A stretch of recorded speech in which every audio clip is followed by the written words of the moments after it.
লক্ষ লক্ষ কোটি কোটি মানুষ এই গাছটি খুঁজে বেড়াচ্ছে। গোপন রোগের মহাঔষধ এই গাছ। নিজেকে যদি দুর্বল ভেবে থাকেন তবে আজকে থেকেই ভাবা ছেড়ে দিন, কারণ এই বিশেষ গাছের ব্যবহার সম্পর্কে জানলে আপনিও এটি ব্যবহার করে চিরজীবনের জন্য সুস্থতা লাভ করতে পারবেন। এটি আর অন্য কোনো গাছ নয়। এটিকে অনেকে হাতিসুর বা হাতিসুরা নামে চিনতে পারেন। সংস্কৃতে এটিকে শ্রীহস্তিনী গাছ বলা হয়ে থাকে। মানব শরীরের বিভিন্ন গোপন রোগ দূর করতে এটি সাহায্য করে। কিভাবে এই গাছ দ্বারা বিভিন্ন রোগ দূর করা যায় তাই নিয়ে আজকের এই ভিডিওর আলোচনা। ভিডিওটি অবশ্যই ডাউনলোড করে রাখুন, বেশি বেশি করে শেয়ার করে দিন সবার মাঝে। চ্যানেলে যদি নতুন হয়ে থাকেন চ্যানেলটি সাবস্ক্রাইব করবেন। ফেসবুক পেজ থেকে আমাদের এই ভিডিওটি দেখে থাকলে ফলো করতে ভুলবেন না। চলুন শুরু করা যাক। আজকে আমরা হাতিসুর গাছের বিভিন্ন ব্যবহার সম্পর্কে জানব। আমাদের দেহে অনেক সময় ফাঙ্গাল ইনফেকশন হয়, চুলকানি হয়, র্যাশ হয়, লাল লাল চাকা চাকা দাগ হয়ে যায়।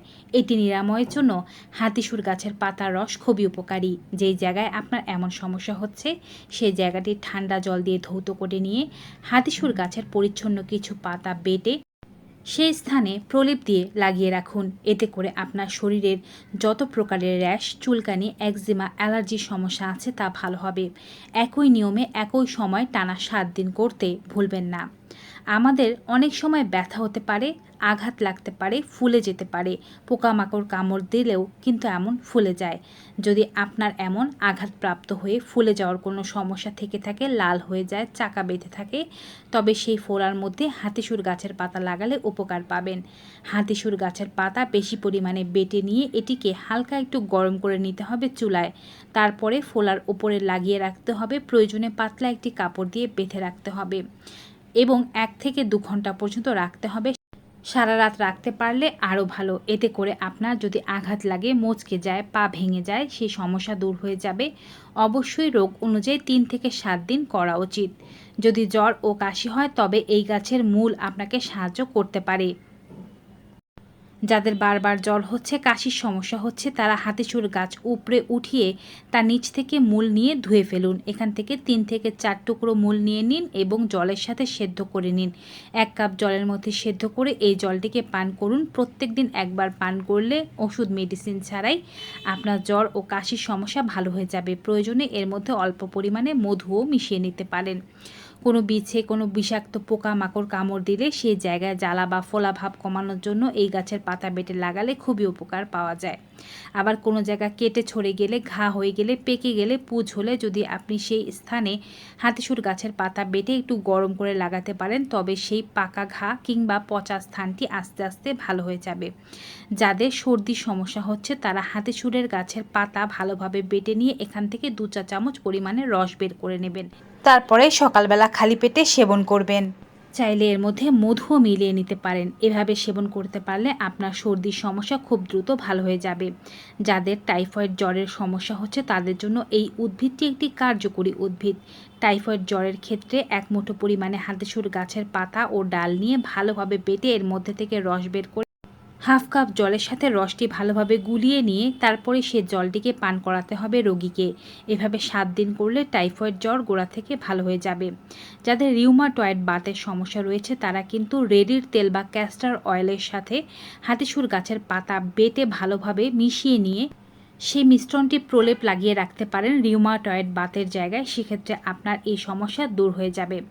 দাঁতের মাড়িতে ব্যথা, মাড়ির ফোলা, মাড়ি দিয়ে রক্তপাতের সমস্যায় কিন্তু আপনি হাতিসুর গাছের পাতা দাঁতে ভালোভাবে চিবিয়ে বা পাতা শুকিয়ে গুঁড়ো করে সেটিকে পেস্টের সাথে মিশিয়ে আপনি ব্রাশ করতে পারলে খুবই দ্রুত আপনার দাঁতের যে কোনো সমস্যা ভালো হয়ে যেতে শুরু করবে।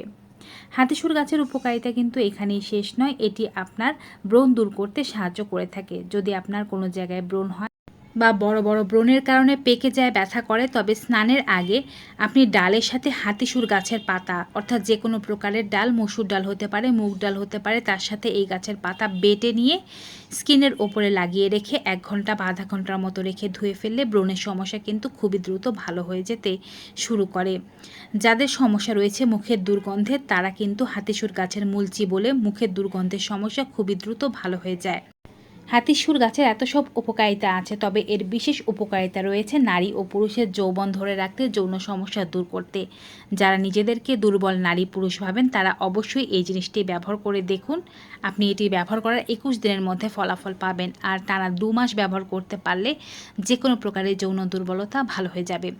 এর জন্য হাতিসুর গাছ উপড়ে নিয়ে এর ভেতরে যে বা নিচের দিকে যে মূলটি আছে সেটিকে ভালোভাবে ধুয়ে নিতে হবে। এখান থেকে মোটা সাইজের 1 টুকরো পরিমাণে মূল নিয়ে নেবেন, 1 ইঞ্চি পরিমাণে নিলেই যথেষ্ট। আপনি যদি চিকন চিকন মূলগুলো নেন সেক্ষেত্রে 3 থেকে 4টি 1 ইঞ্চি করে মূল নিয়ে নেবেন এবং একটি আস্ত কাঁচা পান পাতা নিয়ে নেবেন। বড় সাইজের একটি পান পাতা নেবেন, যদি মাঝারি সাইজের হয় সেক্ষেত্রে দুটিও ব্যবহার করতে পারেন।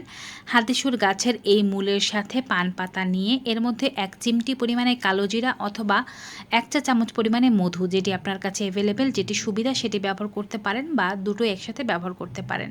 এই কাজটি সকালবেলা করবেন, ঘুম থেকে ওঠার পরে বাসি পেটে সর্বপ্রথমে এই জিনিসটি দাঁতে ভালোভাবে চিবিয়ে খাবেন।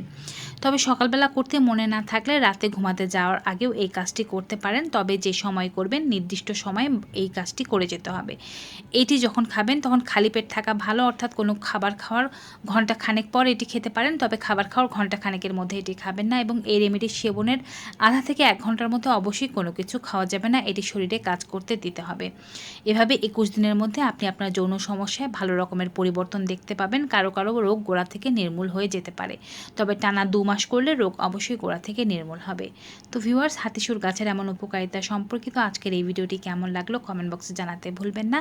ভালো উপকারী মনে হয়ে থাকলে সকলের মাঝে বেশি বেশি করে শেয়ার করে দিন। বিদায় নিচ্ছি, সবাই ভালো থাকুন, সুস্থ থাকুন। Good bye and take care.